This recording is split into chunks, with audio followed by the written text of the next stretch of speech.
Today's episode sponsor is Aditon, creators of Aditon Operations Kit, the military's go-to software for personnel and equipment accountability. AOK goes where you do, any network, anytime, any place. I got to know Aditon's co-founders, James and JJ, several years ago. They are former Army NCOs who have years of experience in the tech industry. They understand that most military jobs aren't performed behind a computer desk. Personnel and operations are distributed, but accountability of property is paramount to making mission. That's where Logi, AOK's equipment management software, comes into play. Formerly known as 92X, Logi is a next generation of equipment management for the military. Logi offers unrivaled features for military teams on the go. Ingest and digitize your primary and sub-hand receipts. Generate and share sub-hand receipts and DA forms with your team in just a few clicks. Capture photos, tags, and notes across your team to build context on the state of equipment.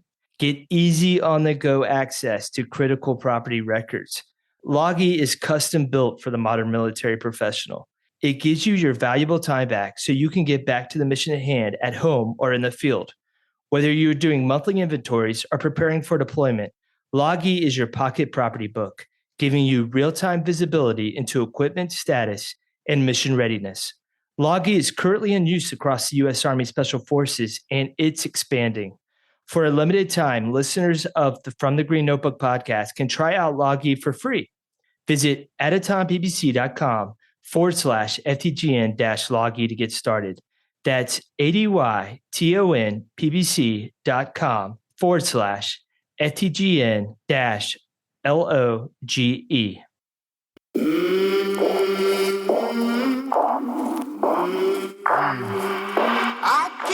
How do I know what I think until I see what I say?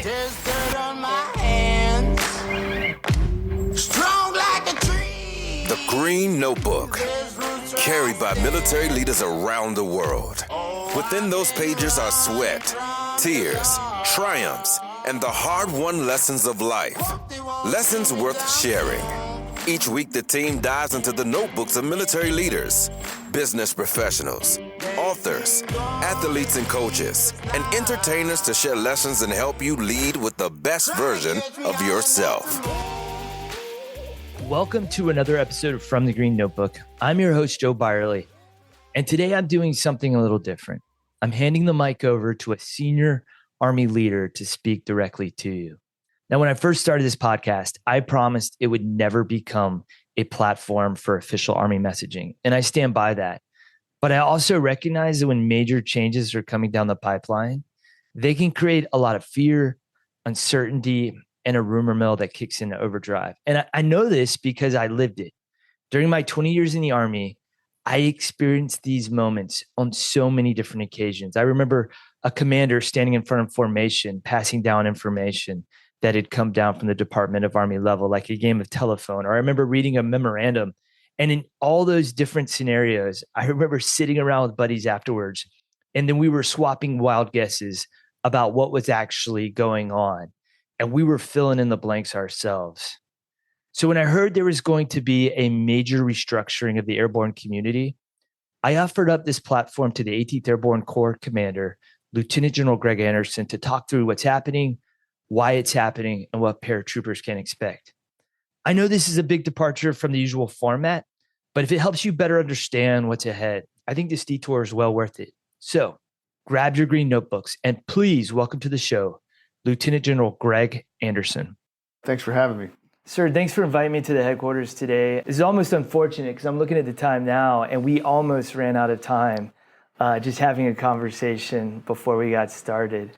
So I'm glad that we're able to actually hit the record button. You know, it's amazing, being in the Army. I mean, we have so many common experiences and common people that we know and friends and people we've served with. It's just, it never ceases to surprise me how incredible our community is and how rich it is with people. Yes, sir. So for those listening, we did what every veteran does when they get together with somebody that they've tangentially served with. We had to go through our individual Rolodexes of friends. And so now that we've gotten that out of the way, the reason why I was here is I talked to your team about this change that's happening. And I remember Every time there was a change in the Army over the course of my career, one, it was always emotional. Because I was a part of it, regardless of how it turned out, I was emotional about it when a change came down because I don't like change. I like for things to stay the same.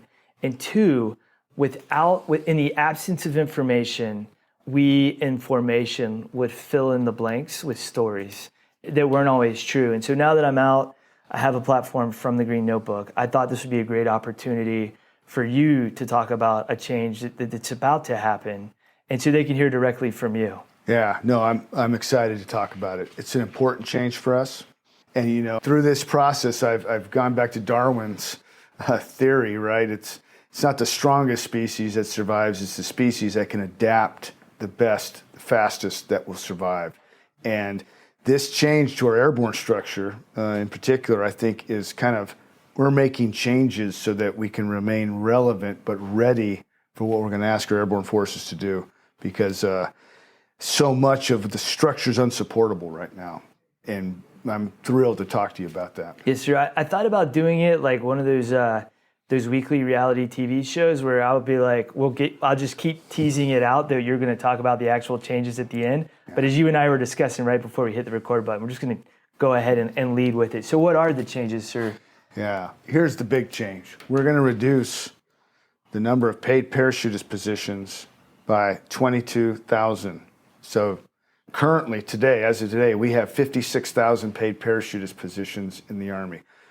For historical context, the 101st and the 82nd at Normandy dropped less than 13,000 into Normandy to secure those drop zones in key terrain for the invasion the next day.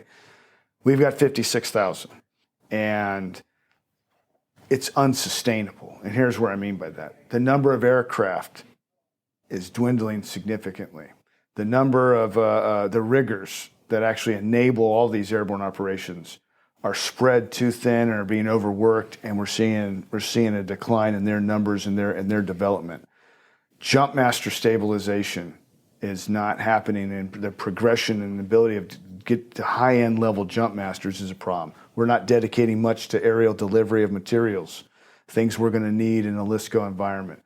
All these things are contributing to a decline in the collective proficiency of our forces. So, for instance, the data is king here. For the last 3 fiscal years, the 82nd Airborne per capita is jumping less than 4 times, somewhere in the 2.5 to 3 jumps per paratrooper. That doesn't even meet airborne currency, let alone airborne proficiency. The Rangers, the SF groups, the 173rd, the 11th Airborne Alaska, they're very similar. So we're trying to prop up a very big structure of 56,000 with dwindling resources. We're spreading those resources out, and we're undermining our own readiness goals. That's the problem. Right. So when you say 22,000 paid parachutist positions, you're not talking about cutting 20,000 people out of the Army, right? No. And that's the story I would have told myself down at the unit level if I would have seen this in writing.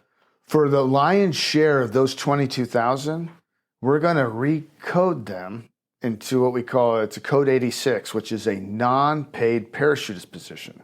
So you're in a parachutist position, you just won't jump, and you won't get paid jump pay because you're not jumping.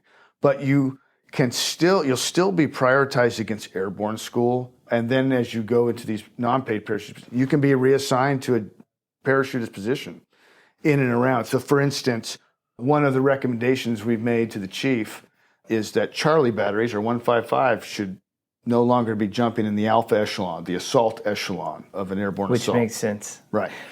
The alpha and bravo batteries, the smaller artillery, the 105s, they will still drop. So if you're in the 82nd and you're in a Charlie battery and you're like, man, I'm not jumping anymore, well, you're just going to be in a non-paid parachute position. You can still go to airborne school. And at some point, you may be transferred to a Alpha or Bravo battery or back and forth. And so you can come in and out of there. And that's just simply an administrative task of going to basic airborne refresher, and then you're back on jump status. It's not about the money per se. It's literally about For the forces that will jump in the alpha echelon and fight off potentially a contested drop zone, we want them at the highest level of readiness.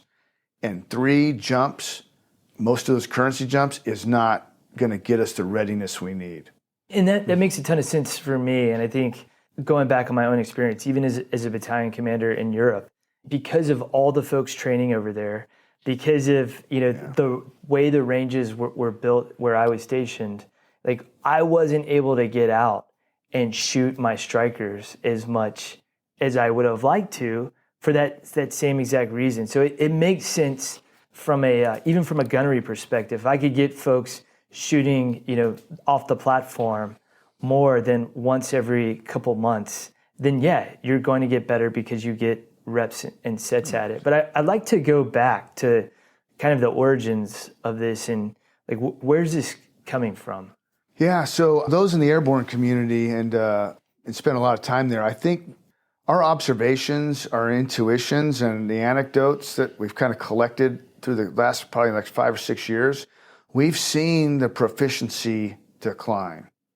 Collective airborne proficiency. The acme of an airborne mission, right, is a night airborne assault, dropping heavy equipment, assembling at night, and fighting off a drop zone in an orderly, rapid, effective manner.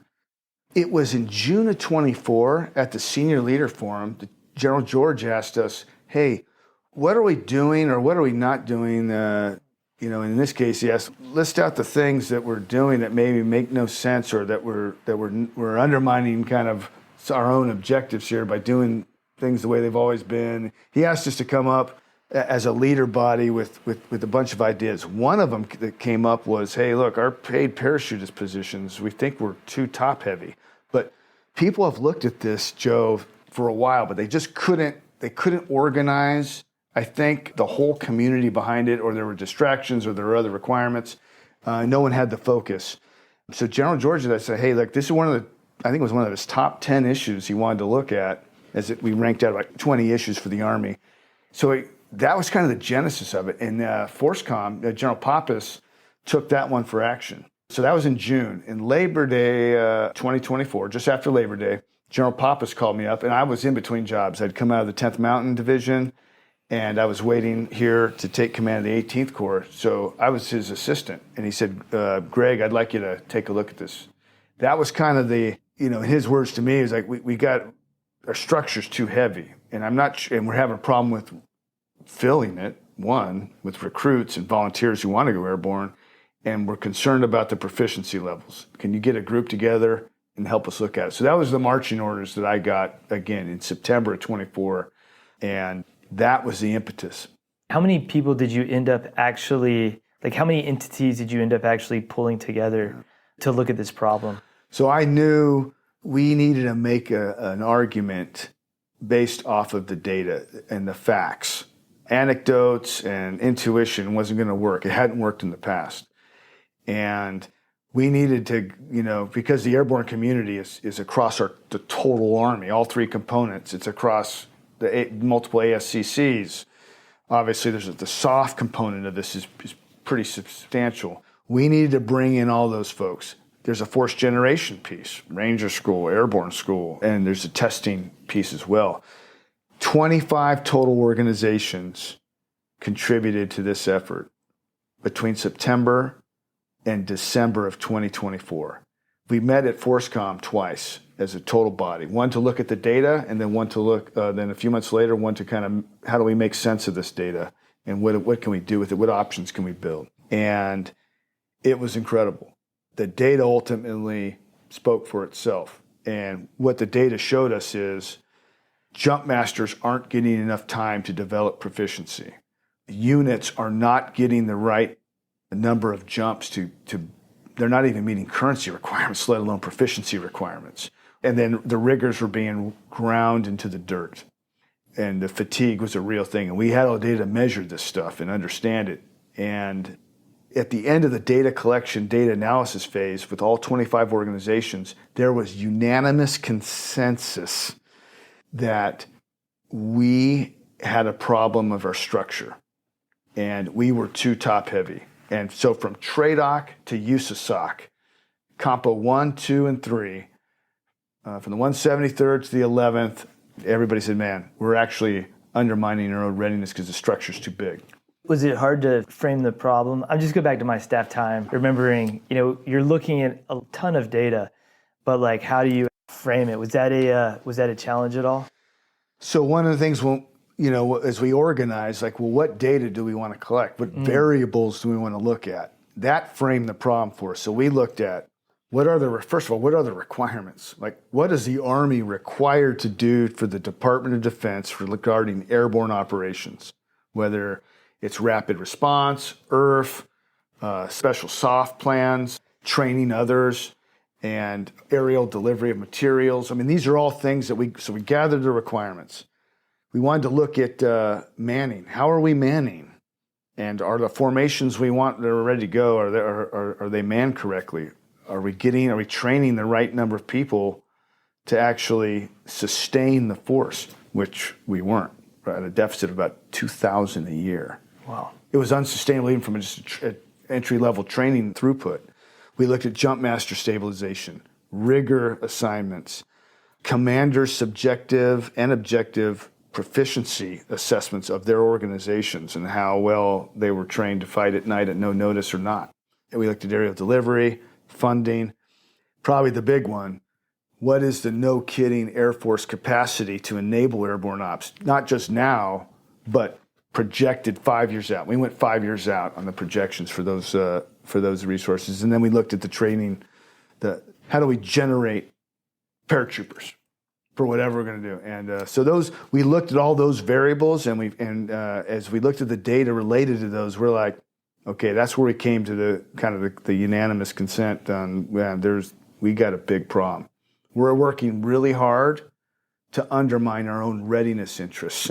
At that point, Joe, it stopped being about, we're too top heavy, we need to just reduce structure to, man, we got to focus our resources against where we want requirements. Last thing I'll say on the requirements, unless you want to keep going into on it. One of the things we talked about as a group is what are the no-kidding requirements and how will airborne forces be used? And all of our planning, all of our gaming, all of our simulations suggest the time and place to use airborne forces is during a crisis, the phase 0, moving into early phase 1. After, if you're in a LISCO phase, and once you get into later phases of the operation of the campaign, employment of airborne forces becomes a very high risk. We saw this play out in Ukraine. Who wants to go into prepared air defenses to jump? Nobody. The Russians tried it, and we saw what happened to them. But in a crisis, the speed of which you can get forces there is still very useful. Obviously, and then there's things we don't anticipate. A NEO in the middle of Africa. We need to bring forces in and jump in there and grab an airfield, or to get our people out. So what's the so what of that? The so what of that means you don't have time, once the war starts or the conflict begins, you don't have time to train up your airborne forces. They need to be employed early. That means the forces you designate as those that will go early, they need to be at a high-end readiness now. And we got to get them there. That really drove kind of the second phase, because the data showed us that. And they're like, okay, we have to make changes now to make sure that we are able to deliver that to the department. Well, I know that, we were talking about like change is always emotional, and I think a lot of the things that we do in the military, it's what we do, it's who we are. So we put a lot of emotion behind it. Once you saw the data, the problem staring you in the face, did you have any trouble at all building consensus? Because you're a 2-star, you're working with a bunch of your peers. I imagine, you got the FORSCOM commander, there too, briefing him. Was there any challenges there to get everybody on the same sheet of music? Yes. The good news is everybody agreed on the problem. And when you're tackling any project and you're collaborating, agreement on the problem and the data is an essential first step. If you don't get to that point, solutions, then people will become resistant to solutions. People won't participate. People will become, or organizations can become self-interested. It's just organizational dynamics at play, right? This happens everywhere. But we just kept, hey, look, emotions aside, we have requirements and we have the data and where we're at. We see where we're at and where we need to go. And if it's not contributing or improving readiness, it was easy to still maintain essentially agreement and consensus that we needed to make change. And then we get down to each's and owns, and there's always some of that. How many battalions of engineers do you need to go in the Alpha Echelon? Well, we've got 2 right now, one in the 28th, one in the 82nd, one in the 20th engineers. And our 2 airborne battalions worth of engineers who can do airfield repair and recovery and all that stuff, is that sufficient? Let's have that discussion. We think we need them both. Okay. Do we need support battalions to jump on Alpha Echelon? Well, sir, they're part of airborne culture. The forward support companies are going to jump with infantry battalions because they need FSCs on the drop zone, 100%. That was never in question. But that's the DSB. That's another 300-400 paratroopers a year. That's another 2 or 3 aircraft I could slide over to our Alpha Echelon folks. These are the kinds of trade-offs we talked about as a group. And I don't know if we had 100% consensus on where we landed, but because everybody agreed to the problem, they're like, okay, I got to do my part. And everybody gave. Heck, 18th Airborne Corps gave up almost 500 jump slots because their headquarters didn't jump in Alpha Echelon. Maybe an ACP would jump, and that's what we're going to train. SOF gave a lot, Compo 2 gave a lot, Compo 3 gave a lot, because everybody realized, man, our readiness requirements are not being met, and ultimately that trumps all. I want to get into, what a paratrooper down in formation would expect to see, but first, from your standpoint, because I think about organizational change, and a lot of people look at it as, like a leader giving a speech. And, so far, like what you've said is, hey, making sure everybody agrees on what data we're going to look at and agrees on the problem. And that's just a good baseline to build. Are there any other lessons that stand out that you've walking away, like when you hear the term organizational change, that you learned from this process? So 2 things to add to this, Joe. Take some time up front to get your methodology correct. Your method must be complete, it must be coherent, and you have to share it.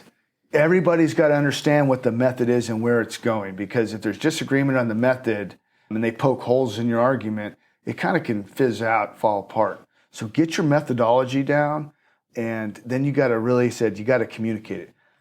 So we had, let me put this up, for the 25 organizations, they sent, senior NCOs, warrant officers, colonels, lieutenant colonels, and civilians all came in. But I knew all of them had bosses with equities. And so part of that consensus building, I gave, first of all, I met each one of them one-on-one, all the bosses. And I told them what we were doing, what our method was. And I updated them subsequently 3 times through the process. No one was surprised I was completely transparent, authentic.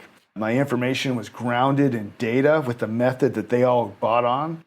And it made collaboration easy. It took a lot of the emotion, and I say all the emotion, it took most of the emotion out, and then it just became a choice over here are requirements and here's what we got. How do we reconcile? And what are your equities? Did we account for everything? Like, oh, shoot, we didn't account for something you want to do in the Pacific with the 11th Airborne. Or we didn't account for how important interoperability training is for the 173rd in the Europe theater. And that we need to account for these things. And, not surprisingly, people are part of the process. They actually not only kind of got behind it, they contributed more with more energy, and they sent the right people. So there's an art to building consensus and collaborative problem solving. It's powerful when you can get it. But if, like I said, method, transparency, engaged leadership is part, I'd say any field grade or general officer or really anybody taking on that, consider these things. 2 points, sir. First one is hearing you talk and about the way you approach this. As we were talking before, and I won't get into my story, but I led an organizational change. It was very big, it was very important. And I did everything the opposite of what you did. And I ran into so many problems along the way, to include sleepless nights, stressful meetings, arguments. And just hearing you talk and hearing your process, I could have saved myself so much time. And then the way that you talk about approaching it with, the shared understanding, the transparency in the methodology, which is huge, which I didn't have. I don't even think I knew what my methodology was, because it was just like, hey, Major, go work on this problem. Yeah. But just the way you talk about it, there's an interview I did early on in the podcast with Coach Eli Drinkwitz, the head coach of Mizzou Tigers. And he talked about when he comes into a football program to change things, the way he couches it is what's performance and what's preference. And, when you can look at a problem and everybody agrees that this is a problem, here's the data, I think it makes it a lot easier to separate what's performance and what's preference. It makes your job as the man or woman leading this way easier, because it does help pull a little bit of the emotion out of it. And then in some cases, a lot of cases actually in this particular project, I get to help fix a problem for the Army. It wasn't like I'm going to protect my organization, its equities at all costs. It's like, man, the Army's got a problem. And we're all together, and like 99% of our people were like, what can I do to help, man? Right. And that it kind of became that attitude, which was neat. And I'd like to say that, I had this all figured out from day one and stuff. Absolutely not. I had great people helping me through this, but I've also struggled with how do we make change, or how do we tackle a complex problem with organizations or entities or allies or partners or interagency friends that we don't directly control. We have to work with them. We have to reason with them. And so you have to get in the arena and get messy and figure that out a little bit. And then ultimately, I think that shaped me. And this is how I think we can get through this problem correctly. I'd like to introduce you to our newest partner, Roger Bank, a modern digital military bank built by military members for military members. Whether you're stationed stateside or overseas, Roger is designed to meet the unique needs of our men and women in uniform. I recently opened an account myself, and the process was incredibly smooth. It took less than 10 minutes from start to finish. Now, here's why I'm excited to partner with Roger. They offer high-yield checking and savings accounts, 0 account fees, early payday, and automatic savings with Roundup Match. Their military-ready direct deposit form is even auto-populated and signed by the CEO, saving you time and hassle. Plus, you get free global ATM access, real person customer support, and they even offer accounts for service members as young as 17. Funds are FDIC insured through Citizens Bank of Edmond, so you can bank with confidence and peace of mind. Visit roger.bank to learn more. That's ROGER.bank. As these changes are going to start happening, what do you see moving forward with the airborne community as this restructure happens? Yeah, so we're going to do a couple things. So we're reducing by 22,000, and the resources that we need for the remaining 34,000, we're going to prioritize and probably centrally manage some of these things. We're working with Air Mobility Command so that we can program that, hey, the Ranger Regiment, IRF 1, IRF 2, they need to jump 8 to 10 times a year in a collective assault format, preferably at night, with combat equipment, and then go right into operations from there. Like, we've got to program those resources so that units can predict it, and they know that the expectation is they get really good at it. Same with their SF groups. So management of the airplanes is going to be important against the new structure. Jump master stabilization. Jump masters not only ensure safe and efficient airborne operations, but a good jump master will help on assembly, the delivery of equipment, how to save energy during an outload sequence because they know how to time things right. They become more proficient, and they on like JMPI, pre-jump, all the sustained airborne training, all the things they need to get an organization in the airplane, out the door, assembling and fighting in the fight. If you don't stabilize that population, especially now with the demand on our NCO Corps, I mean, you're never going to fully get to good collective proficiency. So HRC has already put in, hey, if you graduate Jump Master School, you're stabilized for 18 months in that airborne unit.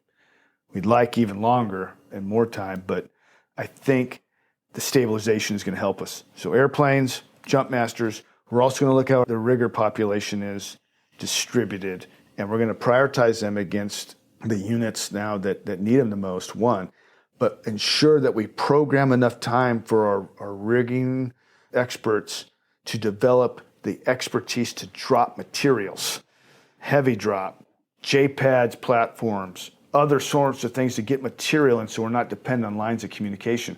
Right now, our riggers are getting worn out and almost sole focused on packing parachutes when we need them to do so much more to enable the joint force for anything, humanitarian contingency or LSCO. I tell you, those things are going to get stabilized. I think we're also, and this is pre-decisional right now, but we're looking some of the cost savings that you get from reducing jump pay and all those other things, fuel and all. We're going to look at putting that money not back into our airborne formations in terms of extra incentive pay for paratroopers and jump masters in particular. So we're building courses of action for Department of the Army to consider on that. Going back to your rigor discussion, that was another thing that, like, when we were looking at organizational change in the command that I was working at, we had something we called trap capacity. And it was when you had people who were doing things that weren't necessarily what you needed them to do. And what you're talking about with, having another opportunity for another line of communication, with them doing the material aspect. Now you've just freed up that trap capacity, because instead of packing chutes for all these people who may never even jump in, now they're able to help those initial echelon elements. Yeah, look at the Pacific Theater, right? We know we're going to be dropping materials into the different islands to support whatever operations are going on. Look at lessons in Ukraine, lines of communication in your traditional depots where you mass logistics are being targeted, they're being seen and being targeted. I think we should expect the same if we were involved in that. To be able to distribute and move logistics, we have to have other tricks up our sleeve. Aerial delivery is a big part, whether it's coming out of an aircraft. Maybe we need riggers to help us figure out how we deliver with drones. There's all kinds of tools that can be tested out there, but if you're only packing parachutes, we're going to burn you out.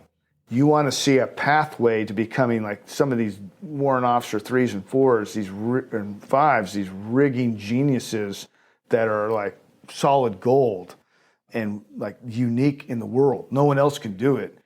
But if we don't have a pathway to create them, again, we're going to lose them.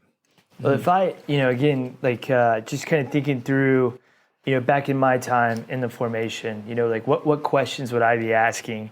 So if I'm a soldier like right now and I'm in one of these positions that are not going to be paid parachutist position anymore, like, is next month when this is going to happen, I'm going to lose my pay, or is this over a period of time, you think? So we're looking for the changes to, when the chief slaps the table, we're looking for these to take effect in FY26. Okay, so there's time. Right. Okay. Yeah, it's not going to happen tomorrow, but FY26 is probably within striking distance, and that's the goal. And what that means is the lion's share of those 22,000 that we're going to cut them from paid parachutist positions to what we call Code 86, or a non-paid parachutist position. And you're like, what does that mean? What does that mean to the soldier? That means, hey, if you're in a non-paid parachutist position, you are still going to be prioritized and able to go to airborne school, get your wings, and be in a unit that contributes to and supports airborne operations. So think someone in the support battalion of an airborne brigade. Think of your Charlie batteries. Think of some folks in the headquarters that we know will never, go in on that alpha echelon. There's a whole host, and we can talk the details as much as you want, but they're still going to be afforded the opportunity to go to airborne school, wear those wings, and be part of an airborne unit. They're also going to be, essentially, if you're in those organizations, hey, you may be in Alpha Battery today, jumping, and then we're going to offer you a section leader position in a Charlie Battery. Well, then you're going to move to a non-paid parachutist position because we don't expect those batteries to jump. And we don't have the resources to jump them. That's the key. We just don't. But you'll have flexibility to go back and forth.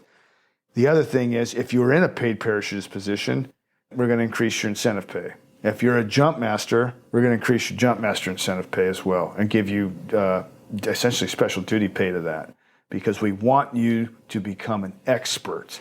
We want, especially our non-commissioned officers, to become the masters of airborne operations better than anyone in the world.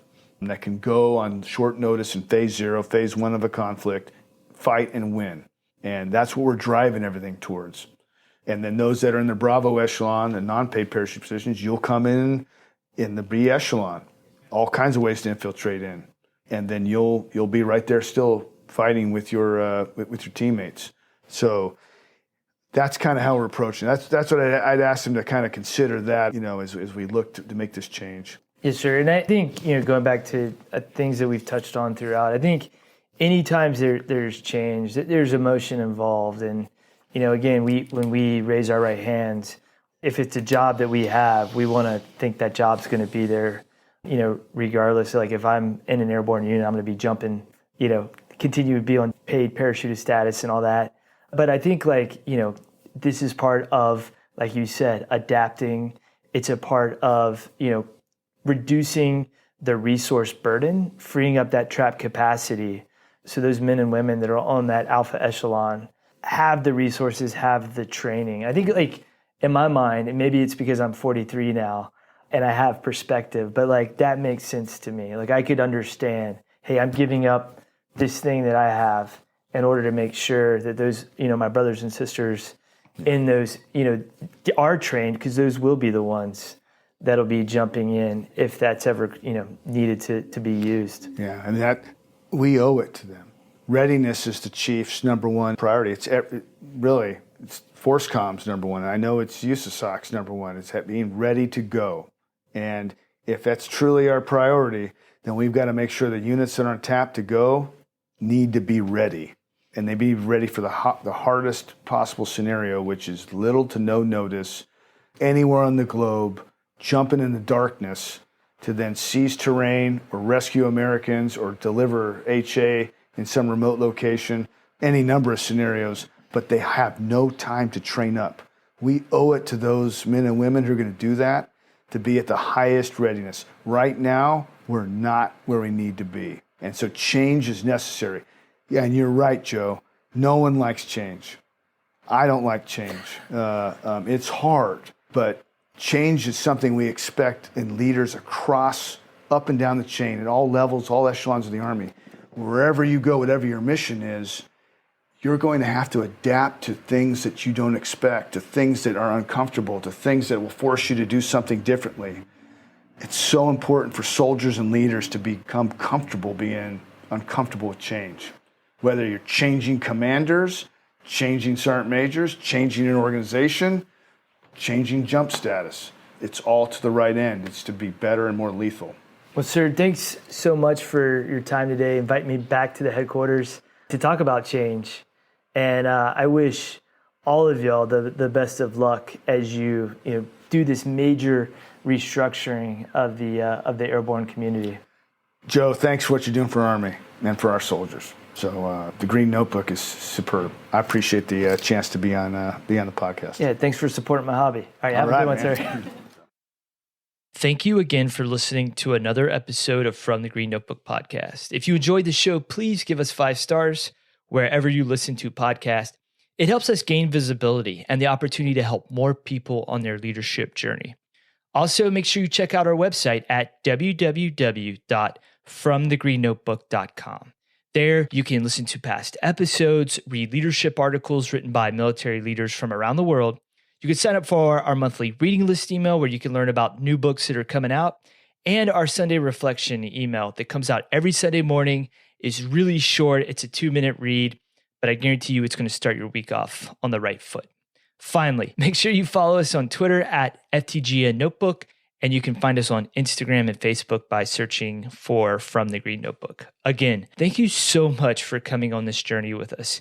I am humbled by the opportunity to learn these lessons alongside you. So please join us next week for another episode of From the Green Notebook, where we're going to help you lead with the best version of yourself. I came from the mud. There's dirt on my hands. Strong like a tree. There's roots where I stand. Oh, I've been running from